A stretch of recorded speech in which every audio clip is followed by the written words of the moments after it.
jump right in, grab a seat, because today we're embarking on what I can really only describe as a historical detective story. We are going to track down a lost musical scale, one that weaves together medieval monks, ancient mathematics, hidden biblical codes, and modern biological science. It is an absolutely fascinating journey, and honestly, it's going to fundamentally challenge how you think about the music you listen to every single day. To really grasp the stakes of this mystery, we have to start right here. Take a look at this quote from Albert Einstein. It brilliantly illustrates a core truth about our universe. If matter is, at its essence, just energy vibrating at a specific rate, well, that means vibration isn't just something we happen to hear, right? It is literally the fabric of physical reality. And since sound is just a form of vibration, it means the frequencies we expose ourselves to might have a profound, high-stakes impact on our physical and mental world. Section 1.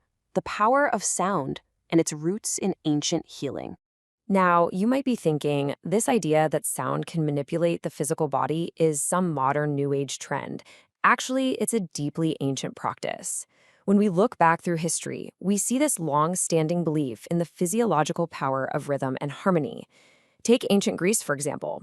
Their physicians weren't just prescribing herbs. They were actively using the vibrations of flutes and lyres to aid digestion and treat mental disturbances. The great philosopher Aristotle even wrote in his famous work De Anima that flute music could literally arouse strong emotions and purify the soul. And even further back, ancient Egyptians relied on musical incantations as a standard method for healing the sick. Across different empires and eras, humanity has intuitively recognized sound as a real, powerful tool for wellness. What's truly fascinating, though, is how modern science validates these ancient beliefs. We now have Harvard-led scientific research confirming exactly what the ancients suspected. This research shows that music isn't just soothing because, we happen to like a catchy melody. It has a measurable physical effect on our autonomic nervous system and our endocrine system. It actually dictates hormonal responses in the body, physically reducing stress and anxiety.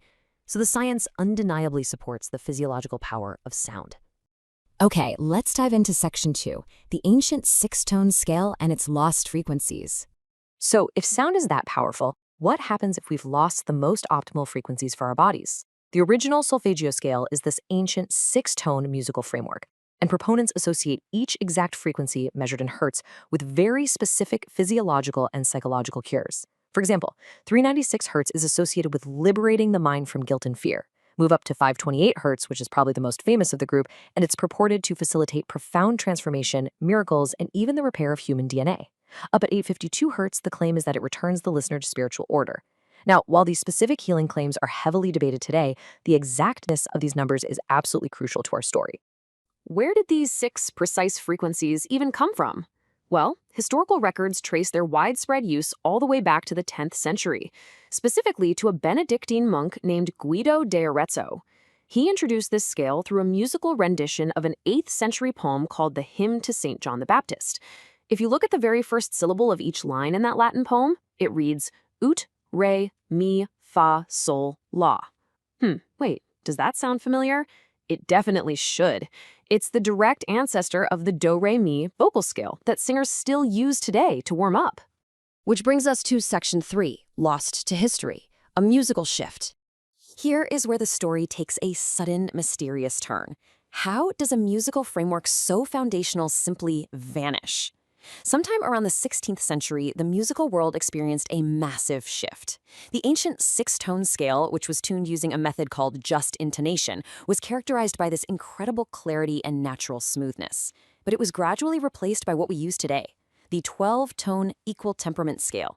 Now, while this new 12-tone scale obviously gave rise to some incredible composers, many experts, including 20th century music journalist Joachim Ernst Behrens, argued that it is rigid, confining, and actually leaves consonant intervals fundamentally mistuned compared to the natural world. And honestly, this wasn't just a matter of changing musical tastes. Geopolitics played a massive role. Tracing the historical timeline, between the creation of the hymn in the 8th century and the rise of the 12-tone scale in the 16th century, we had the Great Schism of 1054. This massive divide between the Eastern Orthodox and Western Catholic churches meant that the Eastern Church, which was actively preserving artifacts during the Middle Ages, had absolutely no interest in preserving a six-tone Western scale, especially since they already used their own 8-tone scale. In the chaos of history, the original solfeggio tuning was simply lost. Section 4. The Biblical Number Code and a Hidden Pattern. Fast forward a few hundred years, and our historical mystery becomes a literal code-breaking thriller. In the 1970s, a researcher named Dr. Joseph Palaio made a startling announcement. He claimed to have rediscovered these lost exact frequencies. But get this, he didn't find them in an old dusty piece of sheet music. He found them hidden as a repeating mathematical pattern embedded straight into the text of the Old Testament's book of Numbers, specifically in chapter 7. He essentially treated this ancient text like a giant puzzle just waiting to be decoded. So how did he break the code? Dr. Palaio used an ancient Greek mathematical technique called Pythagorean reduction. It's wonderfully simple, actually. You take any multi-digit number, let's say 184, and you add the individual digits together. 1 plus 8 plus 4 equals 13. If you still have a multi-digit number, you just repeat the process. 1 plus 3 equals 4. So the Pythagorean reduction of 184 is 4. It's basically a way of boiling complex numbers down to their single-digit root. Now, the crucial point is what happened when Palaio applied this ancient math to the verse numbers in chapter 7. This is the massive aha moment. He noticed that starting with verse 12, every sixth verse, 12, 18, 24, 30, mathematically reduced to the sequence 3, 9, 6. The next set of verses, 13, 19, 25, 31, reduced perfectly to 4, 1, 7. The code literally spit out 396 and 417. Those are the exact Hertz measurements of the first two ancient solfeggio frequencies. No way, right? Section 5. The 9-tone extension and modern discoveries. But the code didn't stop there. By continuing to apply this Pythagorean process through the text, Palaio unveiled a continuation of the pattern. He uncovered 3 additional frequencies, forming a modern 9-tone extension to the original 6-tone scale. He published these findings in a book called Healing Codes for the Biblical Apocalypse. And these new tones come with their own purported attributes. 174 Hz is linked by proponents to pain reduction. 285 Hz is associated with cellular repair and immunity, and 963 Hz is said to foster spiritual awakening. Now, whether you view these associations as literal biological triggers or more as symbolic musical concepts, the mathematical precision of their discovery is undeniably fascinating. And that mathematical precision leads us to a stunning coincidence. If you take every single one of those 9 solfeggio frequencies, 396, 417, 528, and the rest, and you run them through that same Pythagorean reduction we just learned about, every single one of them reduces down to a 3, a 6, or a 9, which brings to mind this very famous quote from the legendary inventor Nikola Tesla, who fiercely revered these specific digits. Even engineers like John Keeley documented the extraordinary power of vibratory thirds, sixths, and ninths in manipulating matter. It's almost like this ancient scale was mathematically locked into a very specific geometric pattern. Finally, Section 6, Healing Today Through Modern Applications.